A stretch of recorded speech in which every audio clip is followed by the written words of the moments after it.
Hey, this is Dave Pryor. Welcome to the LeadingAgile booth. We're here at Agile 2018. It's like day 74 of the conference. We're doing interviews all week long with speakers and thought leaders and folks that are impacting how Agile is used. And John Miller's come by. John, thanks for coming. Thank you, Dave. Thanks for having me. One of the most inspiring and impactful people in the entire space. So how do you explain to people what you do with the education space? Eloquently? Probably not very well. Well, you don't have to be eloquent.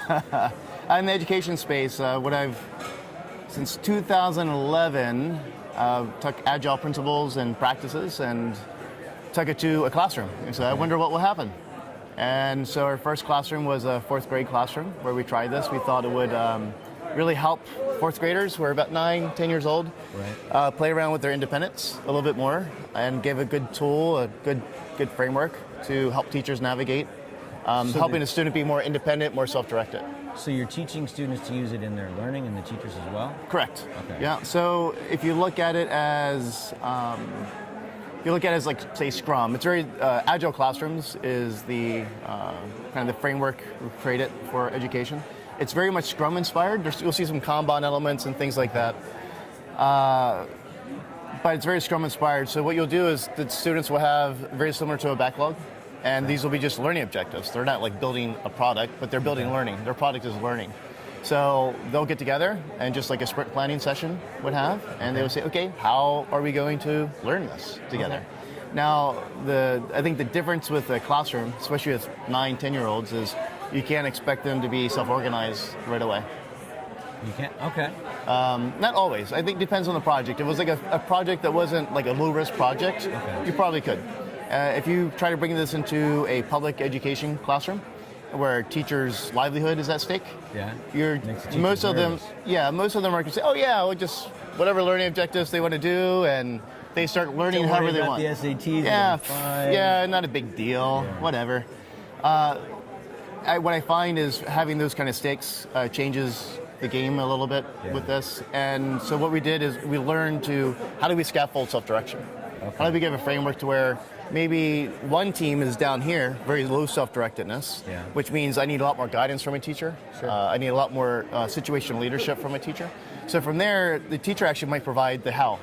Oh, here's some how things, but they start moving it themselves. Okay. And they start learning how to do that. Teaching them to teach themselves, basically. And then eventually, it's, you can do half the hows. No, I'll do the first hows, and then eventually you'll even see the board is a good barometer for self-directedness because you might have the tasks or how column, but eventually when the teacher doesn't add any sticky notes, it tells you, now they're ready for this level of self-direction. Okay. Now they're just focused, the teacher just focuses on the what, and then there's a whole other level of self-direction, which is pure self-directedness, which is you figure out what you want to learn. What does the teacher do all day? You know, it's interesting. So like, what does the Scrum Master do all day? They're very busy. You know, when you have a teacher, often in Agile classrooms, serves as a kind of a product owner / class Scrum Master together. Okay. And unlike a Scrum Master where we teach in Scrum, it's like, you want to have one Scrum Master per team. You have one teacher for anywhere up to 30 kids. Okay. And that's 5 to 6 teams. So I did a time-lapse video of one classroom with a teacher, and you just see her moving all around the whole time. Okay. So she's constantly busy, checking in, helping them with the process as well. Actually teaching. So another interesting example was high school. There was this one teacher, Alicia Perez in San Diego, and she taught math. So they were using Scrum for Agile Classroom, Scrum for math. Okay. So she did something really interesting. They would, when they're bored, they would work on whatever math problem, learning objective that was there, and when it would say ready for a review, when they felt like they were ready to be reviewed, the teacher would give them a little slip of paper and say, okay, solve that problem, just to check in, and then the student would hand it back, and she would say, okay, you're done, or no, but here's a mini lesson right here now. Okay. So they would trigger cue a teaching lesson from the teacher that was just in time and just specifically for that student versus monolithic, everyone's learning this one thing. And then she can make sure everybody's actually getting there instead of just broadcasting information. Yeah, and the great thing about the visualizations that you see in Kanban or any Agile team is the teacher can now do this. It's really tough to differentiate learning. you'll hear this as a kind of holy grail for teaching is to, how do we differentiate learning to every single student? Like, I don't know, how do you do that with 20-some kids? And I still don't think it's totally possible to totally differentiate it. But I think you can do it a lot better if each team or each student has their own board and you can see exactly where they are. As a teacher now, I can zone in and say, oh, this is exactly what they need right now, and here's my role in doing that. And you've done this not just with grades, you've done say hi to Peter. He's being very distracting. Hi, Peter. You're being very distracting to us. It's your blue eyes. You can't. It's alluring. You've done this with grade school and high school, and underprivileged schools and prep schools. So absolutely. It's all over all over. Very very rich schools that the kids spend $30,000 a year to go to very underprivileged schools who are struggling to survive. And for those of you watching too, I know you've done the talk a couple times, but the one in Phoenix when the Hope Schools folks came, that's the only session I've ever cried at in a conference. It was really, really impactful. That's an amazing story. Hope High School, by the way, for those that don't know, very high level, is they started as a failing school. They were about to close their doors that year. And, like many Agile projects, when you're desperate, you kind of go to, let's try Agile. We're desperate. So, but I had a willing teacher, a willing principal, also a willing superintendent to try this out. In a way, nothing to lose. And so with the help of the Scrum community, we got some donations, but they went from failing to where they're actually, for their kind of school, they're actually doing really well with their test scores. The whole culture has changed. They used to have drug deals in the bathroom that's what the teachers had to deal with. They couldn't teach. And now the students are actually operating in Scrum teams and they run the culture. So every single event, every single thing that happens in the school that isn't directly related to school faculty stuff is run by the students themselves. Awesome. And now that doesn't happen. Empowering. It doesn't happen at all. I mean, it's a very supportive culture. It's totally true cultural transformation.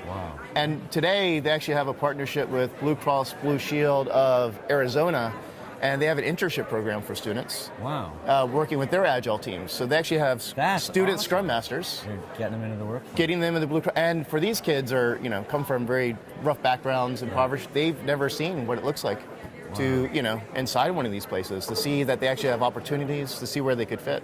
So to me, I'm really excited by that project. It's just starting out, but I'm really thankful for Blue Cross Blue Shield of Arizona to partner with Hope High School to make something like that happen. So what if there's somebody watching who's a teacher or a parent, how can they find out more about this? Well, you can go to my website, agileclassrooms.com. I try to publish all my stuff Creative Commons. I'm trying to put as many resources as possible to help teachers. There's agileineducation.org, which is more a collection of us. So I'm, one of those Agile Classrooms. And folks in Europe as well. So folks in Europe. Different types of schooling. Folks in EduScrum, who's a big fan of EduScrum. Willie runs, and Arno runs that over there. So you can go to eduscrum.com, I think, or .org as well. So those are some good, I think those are probably the best places to go to, probably those three sites. I often get the question too is how do I get started on something like this, or how do I get involved? And my approach has always been have it be pulled in and not pushed. Always find some way where I'm lucky enough because people go to my site and they're interested, so they get to pull me in. But a lot of people don't have that, opportunity. So they want to kind of sell or advocate. I tried to do that. I went back to my high school. I tried to do it. I couldn't get it to take. It's hard. It's hard to do it. One is just not as well known as I wish it was. So my suggestion for something like that, for you, would be go to your school, find an extracurricular activity, a club, student club, a place where you can try this out that doesn't threaten the classroom. And so it might be see it take root there. Lego Robotics. Lego Robotic League is a perfect place to try Agile out.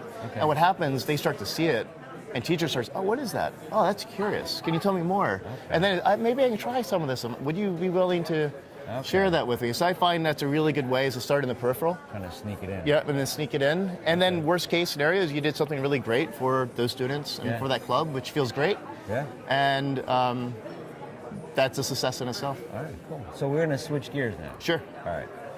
You just became a CST. Yes, I did. Congratulations. Thank you. And You were there. I was there. And Roger told me my face was taped onto a pillow. That's right, last yeah. week It was, I had nightmares many nights in that picture. So there's a lot of people that are trying to work towards becoming a certified Scrum trainer. Yeah. And you are one of the people that came in and just freaking owned the thing. Thank you. What advice do you have for anybody who's on that journey, who's trying to get to attack or getting ready to be an attack panel to become a certified Scrum trainer? Yeah, I'm not sure if I'm the best person to ask this question. I can just tell you, I can tell you my journey, how I approached it. Is I never made TAC or CST really a goal for me. Right. Same thing, I'm a certified enterprise coach. I never made that a goal for me. I said, well, I want to be a great coach. Okay. I want to be a great trainer. That was my goal.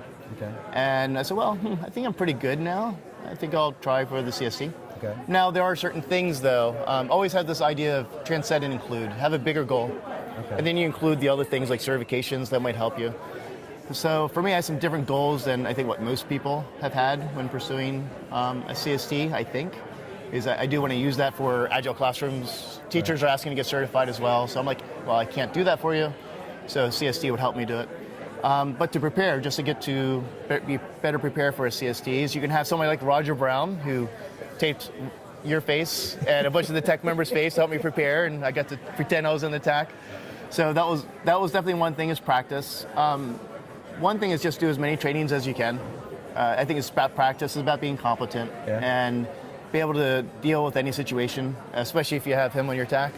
Not that bad. Throw anything at you. The biggest thing to help me prepare was obviously co-training is essential, and the CST is a tough path for, it's a tough path. Yeah. Everyone says that. It's not easy.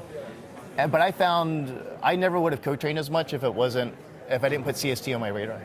Okay. And I'm very thankful for that, because every single person I co-train with, I just learned so much from. There's always something to pull out. And they learned from you too, because that was one of the things about the recommendations that was really impressive. Yeah. I think, I think most people will learn something from somebody else. Yeah. For sure. And my recommendation for co-training, my first one was awful. It was terrible. I was like, you're supposed to collaborate as an Agilist, and I just didn't know how to do it in front as a co-training experience. And I learned I just needed to be me. Even though sometimes you're using some of their materials, I'd have to say, okay, this is what I'm doing, this is what I feel comfortable with, this is what I think I can add, and maybe you can learn something as well. So don't be afraid to be you and teach your materials. But co-training is essential. For me, I found I grew a lot from the co-training experiences. Once you actually get to the TAC level, can I give them like little tips, or is that like give them whatever you want. So the way the TAC is structured is you get thrown any topic. Any topic. It could be things in the CSM. It could be something, as I understand, outside of it too. It's pretty much based on the learning objectives. Okay, based on learning. So you know what you're going to be training on. Yeah. I didn't go through and practice every single one. What I did do is practice the first 5 minutes, because you get 5 minutes to prep. Okay. And I said, you know what? That's my 5 minutes to really figure out what I'm doing. So I just practiced 5 minutes. So that's your breathing space to figure out. That's brilliant. Yeah. So I said, okay, and I would time myself 5 minutes. Because you know you're going to be stressed out when you're in there. So I time myself 5 minutes. Okay. What flip charts going to make? Can I get this all done in 5 minutes? How much detail can I do? Okay. And I wrote my lesson plan very first thing. So I found the 5 minutes of preparing is what really helped me prepare for, I think, anything you would have thrown at me. So you said that you come to it for a different reason than other people. I think one of the things I find is that most of the people who do this as a job, because even though it's incredibly rewarding and it's super fun, it is, and you can make a good living at it, the people that come to it with a mission, it's easier for them to follow through with it. And it's like, this is something that I need because it's going to help me do this other thing, as opposed to I just want this back. Yeah. I find, once you get your CST, once I got it right away, people are like coming up to me, I want to be a CST. And 7,000 invites on LinkedIn. Yeah, right. And I'm like, wow, I'm popular. That's awesome. Didn't get that in high school, but I found I always ask, well, why do you want to do it? Yeah. And I found for the ones that just wanted it as a certification to make money or status, I just don't think they're going to do very well in it personally. I think it's the wrong reasons. I think the beauty of the CST community is, for the most part, I think you have people who really care and really believe in what they do. Yeah. And I think you guys can detect that as well as a TAC member. But my reasons were definitely more on partly because I think I can help with Agile Classrooms as well. Yeah. I saw some really unique things I can do with that to make that happen. I actually want to certify students as well. Okay. So, but yeah. It's great. So if folks want to reach out to you, what's the best way? Is it just go to Agile Classrooms and find you there? Yeah, you can go to Agile Classrooms, john@agileclassrooms.com, Twitter, Agile Schools. Okay. Cool, this was great. Cool. Thank you. Thanks, Dave. And thanks for all the work that you do. Yeah, thanks for passing me. And get in touch with John and help. You did all the work in that room, not me. But if you want to know more about the education stuff, definitely get in touch with them because the work that they're doing is having a massive impact. Yeah. Thank you. And keep watching all week. Thanks.